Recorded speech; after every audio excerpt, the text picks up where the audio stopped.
Podemos pensar en los partidos judiciales de toda la costa española, empezando por las Algeciras y acabando en La Coruña, y veremos que en cualquiera de estas poblaciones encontramos juzgados muy próximos al ciudadano, pero diezmados por los concursos de traslado de todo personal y sobre todo haciendo frente a instrucciones para las que de ninguna forma están preparados ni personal ni materialmente.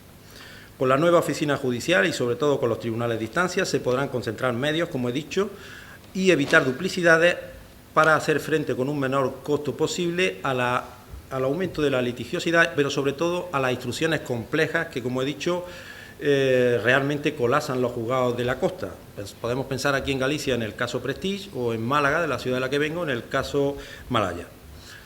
Instrucciones que en principio se llevan a cabo para que terminen en 2 o 3 años, se dilatan hasta 8 o 10 años, eso para conseguir la sentencia en primera instancia en el mejor de los casos.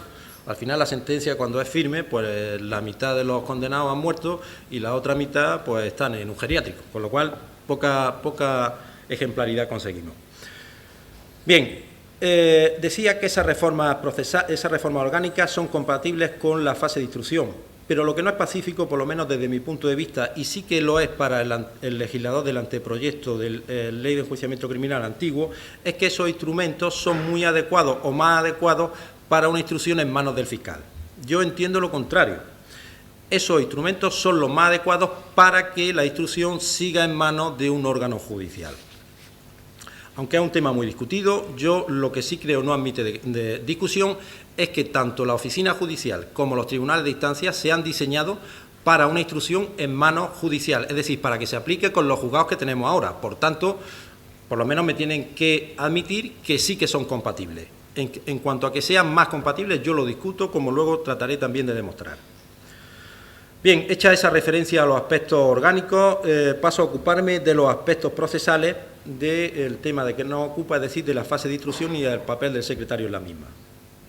Espero no estar pasándome mucho de tiempo.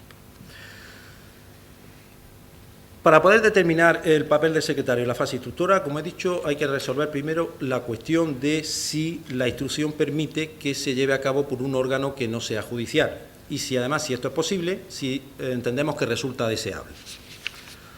No es este el lugar para hacer un análisis detallado sobre esta cuestión, que es muy controvertida, a la que se han dedicado cursos, trabajos, seminarios, libros, en fin, lo que quieran. Yo solamente voy a decirle esquemáticamente algunas pinceladas sobre esta cuestión, que como digo es muy debatida, que sería la siguiente. En primer lugar, desde un punto de vista doctrinal, mayoritariamente se considera que la fase de instrucción, que denomina el anteproyecto procedimiento de investigación oficial, no tiene por qué ser jurisdiccional. Algunos la consideran incluso poco compatible con un proceso penal basado en los principios acusatorios, en el principio acusatorio, y la encuadran dentro del modelo inquisitivo que, como ustedes saben, sería incompatible con un Estado de Derecho. Sin embargo, yo me adscribo a la tesis sostenida por Jimeno Sendra y otro grupo de catedráticos, según la cual la circunstancia de que la actividad instructora comporte una labor esencialmente inquisitiva solamente exige que la realice un órgano que no sea el que enjuicia. Es decir, el principio acusatorio, como consecuencia de la sentencia que dictó el Tribunal Constitucional en el 88, que dio lugar al procedimiento abreviado y a la creación de los juzgados penales, lo único que exige es que el que instruye no enjuicie. Esa sería la separación radical que exige el Tribunal Constitucional y el principio acusatorio. Lo que no impone, y subrepticiamente nos lo quieren hacer creer, es que el principio acusatorio exige que instruya el fiscal. No, puede instruir un órgano judicial y es perfectamente compatible con la Constitución y también con el principio acusatorio. Por tanto, desde el punto de vista doctrinal y constitucional, ambos modelos son constitucionales. Como todo camino, pues uno y otro tienen ventajas e inconvenientes. Las ventajas del modelo de instrucción fiscal son los inconvenientes de la judicial y al revés.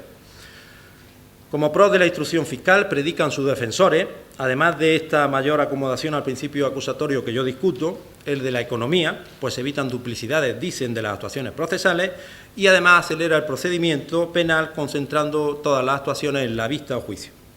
Las ventajas de la instrucción jurisdiccional derivan de las garantías que rodean al Poder Judicial. La independencia frente al resto de los poderes del Estado hace que sea más inmune, no inmune, pero algo más, a las intromisiones en la instrucción penal, teniendo en cuenta que la instrucción penal es la actividad más invasiva en los derechos y libertades de los ciudadanos.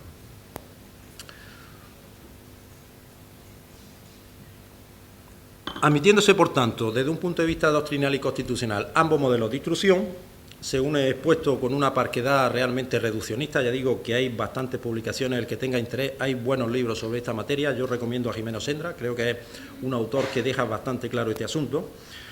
Voy a argumentar a continuación cuál de las dos opciones resulta más conveniente para el que esto escribe o expone. Realmente yo ya creo que me he pronunciado, pero voy a tratar de argumentarlo, atendiendo a los intereses colectivos del presente, es decir, tratando de que el servicio público sea mejor aquí y ahora, sin descuidar el largo plazo y dejando a un lado las cuestiones doctrinales que creo nos interesan menos.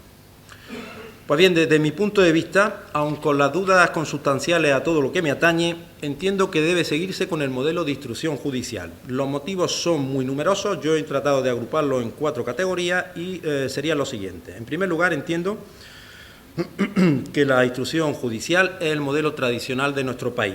Está dentro de nuestra cultura jurídica y con él hemos hecho frente durante más de 3 siglos a los problemas penales. No hay ningún estudio, por lo menos yo no conozco, que demuestre que la instrucción fiscal mejora la justicia. La instrucción en manos de la Fiscalía escapa a nuestro uso forense, a nuestra formación, a nuestra mentalidad y a nuestros hábitos profesionales. De tal forma que, con bastante probabilidad, el cambio supondría que ni a corto ni a medio plazo hubiese un funcionamiento mínimamente razonable de la jurisdicción penal. En cuanto a largo plazo, cualquiera sabe, y yo entiendo en todo caso que, puesto que hay en marcha una reforma orgánica, dejémoslas que funcionen, a ver qué tal afecta al proceso penal, y si estas no son necesarias, podemos plantearnos si pegamos ese cambio tan importante que sería atribuirle la instrucción al fiscal. En segundo lugar, como segundo grupo de razones que justifican el que se mantenga la instrucción en sede judicial, Oliva Santos, otro catedrático de Derecho Procesal, que estoy seguro que conocen, nos señala que es un cambio tan importante que no resulta posible, es decir, que es imposible, porque no hay suficientes fiscales, no tienen la formación adecuada para ser los directores de la instrucción y además no hay medios materiales para ello, y mucho menos en épocas como las actuales en las que resulta imposible conseguir ese dinero para esos cambios. Por último, nos dice este profesor que carece del estatuto adecuado del Ministerio Fiscal para hacerse cargo de la instrucción. En tercer lugar, yo entiendo que hay problemas mucho más acuciantes en nuestra justicia penal, la utilización de esos escasos recursos que dispone el ámbito judicial para el cambio propuesto carece de toda justificación, tanto desde un punto de vista de las razones que lo motivan como de los posibles resultados que yo auguro son bastante inciertos. Tienen que saber además que en países como Francia, en los que también se discute este tema, hay bastantes voces que se han negado a que la instrucción la asuma el fiscal, según nos dice el profesor Gómez Orbaneja, Oliva Santos, y además en otros países como en Alemania, que optaron por la instrucción judicial, o sea, la instrucción fiscal en los años 60, se está tratando de volver a la instrucción fiscal, por lo menos eso dicen los profesores que yo he consultado. Y por último, me resulta, al menos teóricamente, bastante más fácil, según entiendo yo, controlar la justicia penal por el Poder Ejecutivo con un modelo como el propuesto de instrucción fiscal. En este sentido, entiendo que es muy revelador y conviene, por tanto, leer el punto 16 de la exposición de motivos del anteproyecto de la Ley de Enjuiciamiento Criminal del anterior Gobierno, recordando el viejo aforismo de excusa no pedida, acusación manifiesta. Como señalé, el que se opte por uno u otro modelo de la instrucción va a ser determinante para el papel que desempeñe el secretario judicial. Por tanto, entiendo que es necesario hacer un ejercicio de futuro y ver cuáles son las posibilidades de la figura del secretario en una instrucción fiscal. Debemos prepararnos por si el cambio se produce, aunque yo creo que no se va a producir. Pues bien, según mi criterio, es evidente que el secretario judicial debe desaparecer en una instrucción dirigida por el Ministerio Fiscal. No formamos parte de su estructura orgánica. Nuestras funciones de dirección del proceso, de fe pública y de dirección personal y medios materiales no tienen encaje en la estructura de la Fiscalía. La posibilidad, entiendo, de que se saque del baúl de los recuerdos la antigua figura del secretario de la Fiscalía me parece un gravísimo error. El actual secretario judicial nada tiene que ver con el fedatario de 1985, que fue cuando desapareció el antiguo secretario de la Fiscalía. Voy a entrar a analizar un poco más estas 3 funciones en la Fiscalía y el secretario. Atendiendo a la fe pública judicial, el anteproyecto de ley de enjuiciamiento criminal del Gobierno socialista que atribuye la instrucción al Ministerio Fiscal excluye al secretario de las denominadas diligencias de investigación, que sería lo que se equipararía a la instrucción actual, pero dirigida por el fiscal. Lo excluye el secretario judicial. Y en esto yo le reconozco que por lo menos es coherente. Si instruye el fiscal, no interviene el secretario. Sin embargo, esta coherencia la rompe en 1000 pedazos cuando el legislador del anteproyecto aborda la regulación de la entrada y registro, de la que hablaré un poco más al final de la ponencia. Entiendo que el dislate es de tal calibre que conviene hacer en este momento un pequeño excurso sobre los artículos 344 y siguientes del anteproyecto, que son los que se ocupan de regular las diligencias de entrada y registro en la instrucción fiscal, para prevenir la posibilidad de que se utilicen como modelo en la ley de enjuiciamiento criminal que se prepara por el actual Gobierno.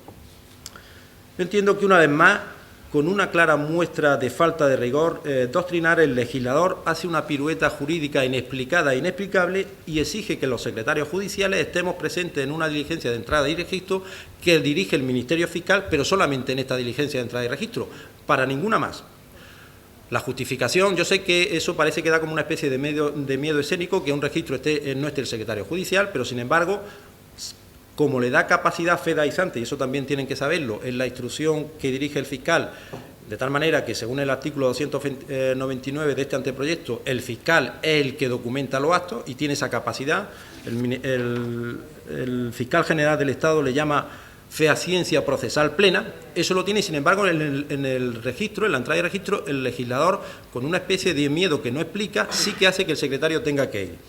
Pues bien, yo entiendo que eso es un dislate y un absurdo que no tiene ninguna explicación.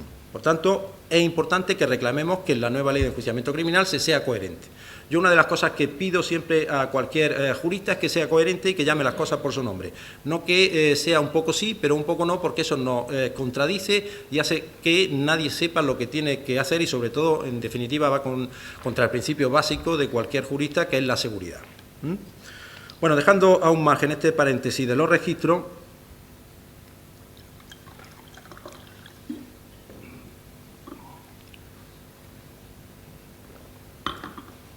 lo que sí resulta para mí claro es que la instrucción fuera de la sede judicial echa también al secretario de esa instrucción.